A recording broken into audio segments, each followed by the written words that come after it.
I've said this before and I'm going to say it again. Male-centered women are dangerous as hell. I'm going to record this video that I have put off recording for months and months because I was so worried about people that still follow me or had access to me seeing it. But now I have effectively blocked all of these people so I can actually talk about this. And as I'm looking back now, I'm realizing, why in the hell would I be worried about people seeing what they know happened and is the truth, to protect them from the truth of their life? I've talked many times about how when you have friends that are Pikmeshas, you are exposed to the dangerous men in their life because they put those dangerous men above everything else, including you and your safety and their own safety. And just being around them has the potential to get you caught in the web of abuse and mistreatment that they're often experiencing due to the dangerous men in their lives. I had a best friend who I considered my ride or die, who was an absolute Pikmesha. She had come out of a long marriage where she was contorting herself to be chosen by her husband, and finally was able to leave that abusive narcissistic relationship because another man chose her. So she jumped from one bad relationship to another bad relationship, from one controlling, domineering man to another controlling, domineering man, but they looked very different. The first domineering man was very overtly narcissistic. He was very overtly abusive. The second man was covert. And I would argue that the covert ones are actually smarter and they're much more dangerous because they come across as so charming. They've gotten really good at presenting a charming exterior to the world, and therefore victimizing more people, because people that are not aware of what's happening to them will get caught in the web of deceit and manipulation much easier and actually delve much further into the abuse. So she went directly from the arms of a more overt abuser to a very covert abuser. And one of the hallmarks of this relationship was this open mentality of free love. It was disguised as that. It was disguised as, we're a very open-minded couple. And we love everybody. And we love experiences with everybody. And without actually getting into the nitty-gritty of the relationship, because we don't need to make the point, you can understand that boundaries were very, very skewed. They were very, very few and far between. And so during this time of my best friendship with her, I had to be friends with him and have a relationship with him, because that is a definite hallmark of being best friends with a Pikmesha. You have to embrace and love everyone that's in her life, including her abusive man. And so me and my girlfriends all did that. We all embraced this man and tried to incorporate him into our life and love him. But what that did really was give access to him, because this is what abusive men will do. They will need access to other women and will use their women's relationships as access to abuse.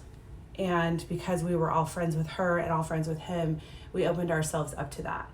And so you can imagine what happened. Every time we would all get together and do something together, her man would have full access to us, and he would utilize that in the form of unwanted touching, sexual remarks, making everything about sex. And you would think that that would bother her. You would think that she would get mad that he was creeping on all of her friends. She didn't, though, because that's the hallmark of a Pikmesha. They will somehow in their mind contort what's actually happening into another reality and make it out to be, in her case, free love, spreading around, people being open-minded, and not see it and not call it out for what it really is, which is unwanted sexual advances and taking liberties with females in a female's body when it's not wanted or desired, and manipulating it under the guise of free love and affection. And so we were all now opened up to his victimization because of her, because she refused to not only call it out for what it was and hold him accountable, but even recognize it or call attention to it. So she would quite literally, when it was happening, turn her head away or remove herself and go into another room, because she knew that calling him out and calling out what was happening would cause her to lose him. And so instead of losing him, she would ignore it, contort it to make it something else, the name of free love, defend it, or just completely walk away from it. And so we had all gotten really used to this happening. And in many cases, we ourselves were living in delusion because we were telling ourselves that it was one thing when it was actually quite literally another thing. We were all being privy and exposed to his abuse and to his manipulation, and nobody was calling it out. Suffice it to say, many of us in the group were Pikmeshas, including myself. We came out of a very strict religious tradition that groomed us to please men and to put aside our own intuition and what we felt safe with to make other men happy. So cue to the final moment that actually made me pause and see what was really happening and walk away from the friendship for good. We all went out to a pretty rowdy club. It was the night of my friend's, our mutual friend's birthday party. There was a lot of alcohol involved, and so by the time we all got to the club, we were all pretty inebriated. I would say that I wasn't exceptionally inebriated. I could still function and get myself home. I don't know how inebriated anybody else was, but again, I don't think that's an excuse for the behavior that went down. So we were all at the club, and we were out on the dance floor, and we were all dancing. There had been a lot of flirtations happening the lead up to us going to the club. We were at a winery, everybody was drinking and eating, and there was inappropriate touching and flirting and sexual advances coming from this man who was partners with my very best friend. They had been living together for years and are now engaged. So it's a very serious relationship. And there were unwanted advances the entire night towards me, but I had gotten so used to this happening. I had brainwashed myself into thinking that this was free love and that this was just everybody having fun, that I hadn't left the situation yet. So we're out on the dance floor. The night had culminated to this moment of just extreme touching. And what will happen with abusers is they will try things all night to see what you will tolerate, and they continue to ratchet up the abuse and the access as you tolerate it and as you don't say something to them. And so we were out on the dance floor, everybody was dancing. He came up behind me and put his arm around my waist and started to dance with me. And at this point I'm thinking, okay, this is again, I'm in my delusional thinking. This is free love. We're all having a great time at this club. Everyone's dancing with everybody. This is all fine. And then he moves his hand to, for lack of a better term, I'm just going to say it here on TikTok, the no-no square. He moves his hand over my clothes onto my no-no square and starts absolutely touching, caressing, rubbing it. It was not just a graze of the hand. It was not just, oh, I'm sorry, plausible deniability, I accidentally touched you there. It was actually massaging me and touching me and trying to stimulate me in that area. And I froze for about 15 seconds because I didn't quite know what to do.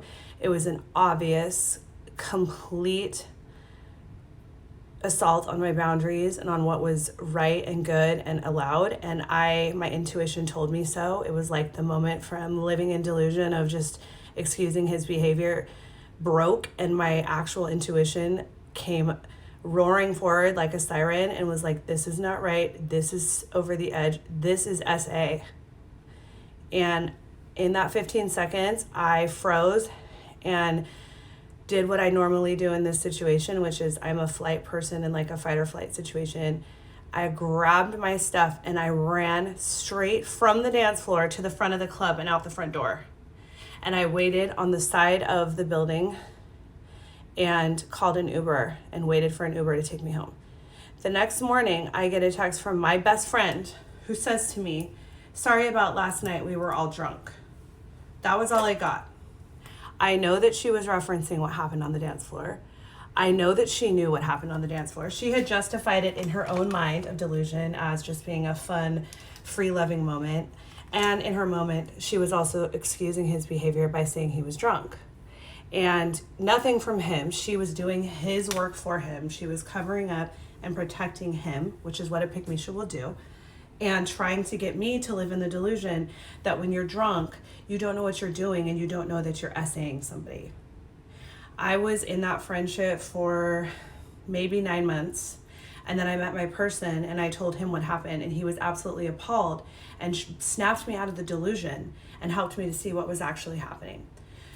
Alcohol is never an excuse to SA somebody. Alcohol is never an excuse to completely step over somebody's boundaries. And when you're with a Pikmesha, they will continuously trap you in their web of delusion and lies so that you will allow yourself to be a victim. And if you find that you are a male-centered woman, can you unlearn some of that misogyny before you fuck around and get one of us killed? Girl,